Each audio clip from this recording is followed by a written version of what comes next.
નમસ્કાર દર્શક મિત્રો, હું છું પરમાર અનિશા. તમે જોઈ રહ્યા છો લોક સામના ન્યૂઝ. તો જોઈએ આજના સમાચાર. અમરેલીથી અમારા રિપોર્ટર સતીશ રાઠોડ સાથે. સુરત ખાતે E20 પેટ્રોલથી થઈ રહેલા નુકસાનના મુદ્દે આમ આદમી પાર્ટી દ્વારા ટાઉન હોલ કાર્યક્રમનું આયોજન કરવામાં આવ્યું છે.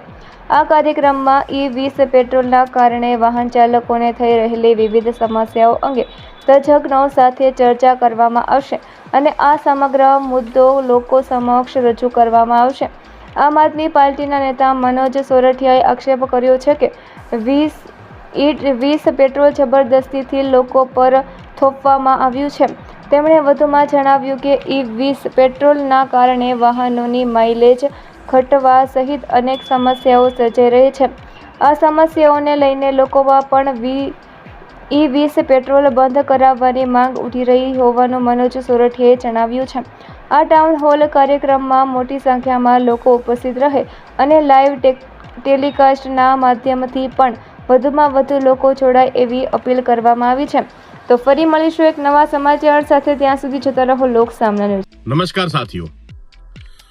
જેમ કે સમગ્ર દેશમાં લોકો સરકારની નીતિઓની સામે હવે બોલવા લાગ્યા છે અને આજે સરકારની સ્થિતિ એ છે કે એમણે જે જોહુકમીથી જે નિર્ણયો લીધા છે એ નિર્ણયોની સામે સરકારે ઝૂકવું પડ્યું.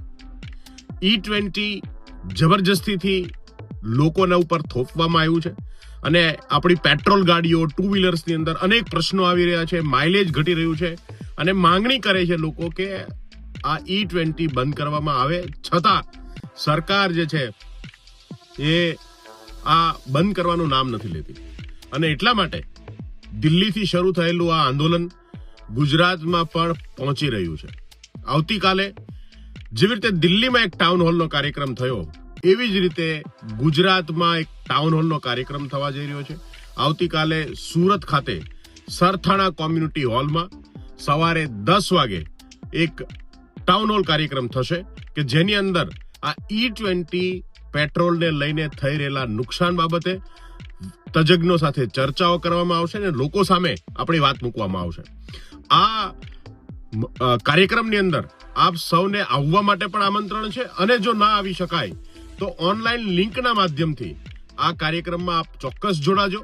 જેવી રીતે દિલ્હીમાં લાખો લોકોએ જોડાયા અને દેશની અંદર જાગૃતિ લાવવાનું કામ થયું છે, એવી જ રીતે ગુજરાતમાં પણ આ ટાઉન હોલના માધ્યમથી આપણે બધાએ જાગૃત થવાનું છે. સરકારની આ જોહુકમીની સામે આપણી અવાજ બુલંદ કરવાનો છે.